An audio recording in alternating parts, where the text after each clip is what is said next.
Hi, I'm Sarah Cowgill, along with Andrew Moran, Dave Patterson, Graham Noble, and John Clark. And this is the Conservative Five, an online TV production of Liberty Nation News.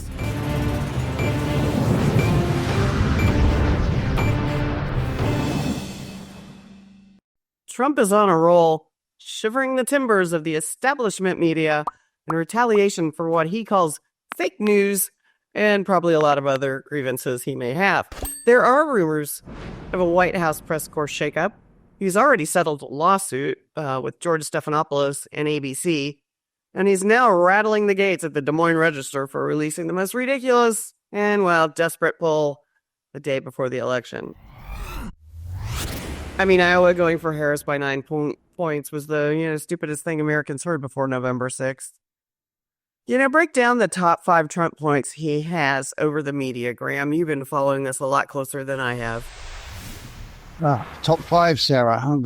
Perhaps it's more like top 15 or 20, I don't know, or maybe 30 by now. But, here's the thing, of course, I think we all believe in having a free press, although I think the idea that today's press is free is kind of a joke because it's mostly corporate owned. And I believe that Elon Musk is right when he basically says that the people are the press now. So social media platforms have spelled the death knell for traditional media. But in terms of Trump versus the media, well, anyone can express an opinion. Any journalist, reporter, blogger, whatever, what have you, can express an opinion about anyone, about a public figure, and you can say quite kind of mean or even nasty things about a person, and those statements you make are absolutely covered by the First Amendment, whether you're a journalist or not. But there's a difference between opinion and then presenting something as fact that it's simply not true, and the fact that you are, or the fake fact, if you like, that you're presenting is damaging to that person, damaging to their reputation, their career, whatever. And the recent case with ABC, George Stephanopoulos actually did say on more than one occasion on the air that Trump had been found liable for rape. Now, obviously, he's referring to the civil suits that E. Jean Carroll brought against Donald Trump. And she did actually accuse him of rape. The Justice Department investigated this and did not bring any charges. And then, of course, it ended up in a civil case, which, of course, is considerable differences between a civil case and a criminal case. But the jury in the civil case found that Trump was not liable for rape, but he was liable for sexual assault and defamation. And I guess Trump himself would probably dispute both of those because I really don't think there was a great deal of solid evidence against him for either one of those. But anyway, the thing is, the case is done. It's over and done with. Trump was found liable, but he was not found liable for rape. And this is what Stephanopoulos claimed. And that is clearly slander. It's clearly maliciously intended because Stephanopoulos obviously knew the outcome of that trial. And so this is the points that Trump has got against the media. It's basically, it's not just the kind of slander and defamation against him and the lies that the media have told about him, and not just said, well, in my opinion, Trump is this or Trump has done that or whatever. It's actual presenting these things as fact. And then, of course, there's the election interference part of it, because if the national media lies to people and people believe those lies, then they may cast a vote based on, what they heard. And so that is falsely kind of guiding someone to vote for or against a particular candidate based on something that's not true. And then, of course, there's the incitement to violence, which we know is happening now. We've had various shootings, the latest one just the other day at a Christian school in, I believe, Wisconsin, where the shooter was, they found the manifesto, if you like. The shooter was really motivated by this kind of complaining about the patriarchy and men, and and how women are so downtrodden by people. And obviously her target wasn't it wasn't a politician, but she did actually say in a manifesto that she wanted to target politicians as well. So you got that, you got the dishonesty, the election interference, the possible incitement to violence, as Trump, being a survivor of 2 assassination attempts, is well aware.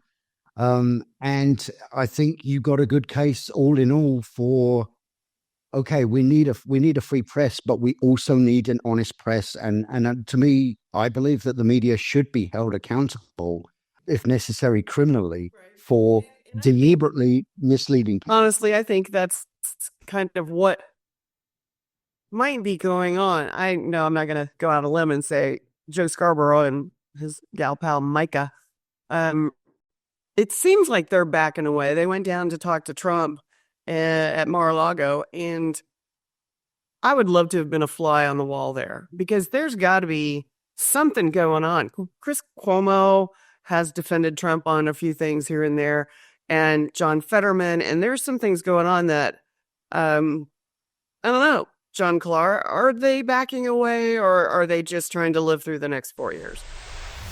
Well, maybe both. I mean, their legitimacy as journalists is now in grave question, given their poor prediction of the election, but also some of the things that they said.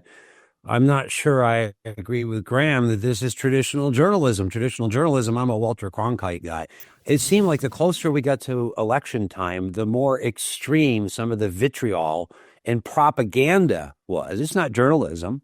And so what I find intriguing right now is all the hand wringing. And yes, Joe and company were down there, I think, before all the votes were counted at Mar-a-Lago, trying to get in the good books. But is that just opportunism? Some in the liberal media criticized them. But what happened to Stephanopoulos, I believe he had to pay $1 million out of his own pocket for the legal fees, was actually just an affirmation of the rule of law that's always existed in America. I see media outlets now saying, oh, that was terrible. It's threatening New York Times versus Sullivan, and they're taking away our free speech rights. Nope. Under the Biden administration, the mainstream media largely criticized and attacked Donald Trump with all kinds of lies, whether you like him or not, while they didn't have to be held accountable to the Bidens because they never said anything they ran cover for them. And so a good analogy, I think, for Americans to look at here, I'll share this as a lawyer, is O.J. Simpson. O.J. Simpson was not convicted of the crime of murder, but he was then found civilly liable, which is a lower standard. Murder or rape in the Trump case requires proof beyond a reasonable doubt. So when Stephanopoulos was using the term rape, he was using a criminal conviction. As far as Graham says, Trump was never even charged with a crime. That level of evidence was never procured. That's a crime versus a civil matter. I don't remember the media walking around saying O.J. Simpson was guilty of murder all the time. And had they done so, they would have opened themselves up to a very legitimate case of defamation or libel, because guess what? In a defamation case, truth is a defense. So the burden would be on Stephanopoulos to prove, with a preponderance of the evidence, not beyond a reasonable doubt, that Donald Trump had been convicted beyond a reasonable doubt of rape. The term has very specific meaning. It's a criminal meaning. This is defamation. So yes, the media has to be careful now, because now they're going to be held to the rule of law. Just like the FBI, they're saying, he's going to have retaliation. No, they might actually just apply the rule of law. There's been an abandonment of the rule of law and journalistic ethics. They're paying a huge price by losing viewership. So in answer to your question, for 4 years, I don't think they have to be afraid of going to jail or being even sued if they abide by the law. Maybe others have watched Stephanopoulos' education, but are they even going to be viable as journalists? Do they even have credibility anymore when they do things like this? So I think it's a seismic shift, and we'll see what happens. But I don't really see this as Donald Trump retaliating against anybody. He's simply bringing the rule of law back into an area where it's been sadly missing. People are going to have to be responsible for what they say when they lie about other people now. Imagine that. Andrew, should we see the writing on the wall? I mean, did we see the writing on the wall and we were just cautiously optimistic that perhaps there would be a return to the rule of law? Or I don't know here. If it may just piggyback on what Graham and John were saying, I would say just let the media melt down by itself. You don't need to apply the rule of law. You don't need to have, cases. You just know, you just know for a fact that these people are digging a hole for themselves, and they're losing trust among the American people. Now, when it comes to what they're writing on the wall, I mean, when it comes to all these national newspapers that didn't endorse either candidate, I think that was pretty telling. Because yes, the press absolutely dislikes Trump, but when you have the smartest men and women in the fourth estate not endorsing the Vice President Kamala Harris, that pretty much proves the point that like the data we've digested is election day. Kamala Harris is probably the worst presidential candidate in modern history, bar none. The numbers prove that.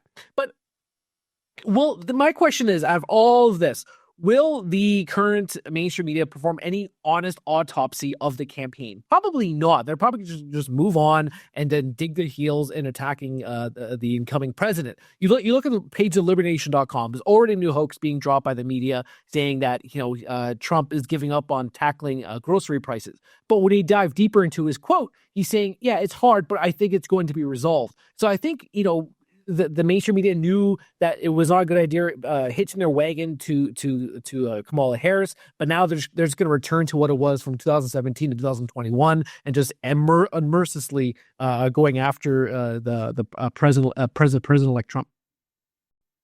I think you got a point there. They're still unhappy, but I want to know. I mean, really, is this a collective good use of this administration's time and effort? I mean, is spanking the media the way for him to get support, or is it just fun for the haters of the past administration, Dave?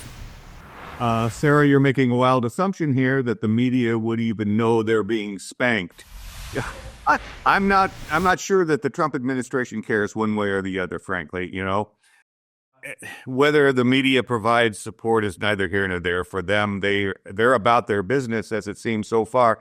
And when dealing with a hostile press, experience tells us that the worst insult that you can give as an administration is to ignore them. And when the media is not even willing to tell the truth or attempt to be objective, make them irrelevant. And I think that in many cases, that's what the Trump administration is doing. The media exists on the notion that what they say moves the views of the American people. And the idea that the Americans sit on the edge of their chairs hanging on every word out of the mouths of pundits, well, we know now that that's simply not true. And, for example, in the recent pop-up unannounced press conference that President-elect Trump did, a reporter showing all of his wisdom said, would Trump consider a preemptive strike on Iran? And, Donald Trump treated that question with the contempt it deserved and explained why. And as if the reporter were a child, and it was a childish question. The Trump administration, I think, has a compelling presence that treats the press as irrelevant. And if they do that consistently, it will drive the chattering class pretty crazy, I think. And they might even start reporting factually. If I may say something, that is the best thing Trump can do. Trump should just avoid these pre-recorded interviews and these sit-down interviews and just hold a live press conference like he did the other day, which was a nearly 90-minute press conference he had. Just do that, and that's how you could just destroy the mainstream media when you have reporters asking those types of questions. Well, even actually an MSNBC personality, Stephanie Rule, I believe her name is. I don't know if I'm pronouncing her last name correctly, but she actually called Trump and asked him to come on MSNBC for an interview, and he just said no. And, good for him that he did, because obviously it was just going to be, sorry, but there's no way MSNBC is going to give Trump a fair shake if he goes on air on that network. So I think he was right to say no. It's interesting that even MSNBC is reaching out to him, considering that they've spent the last few years trying to convince the American public that he is literally Hitler. So Well, I don't think this is over for the media by far. There will likely be more troubled waters for the fourth estate. dead ahead. Buckle up. Thanks, panel.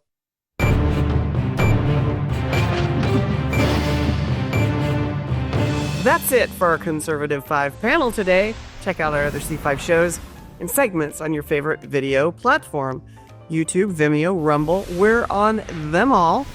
As well, Liberty Nation News has its own Roku channel where you can see all of our TV productions.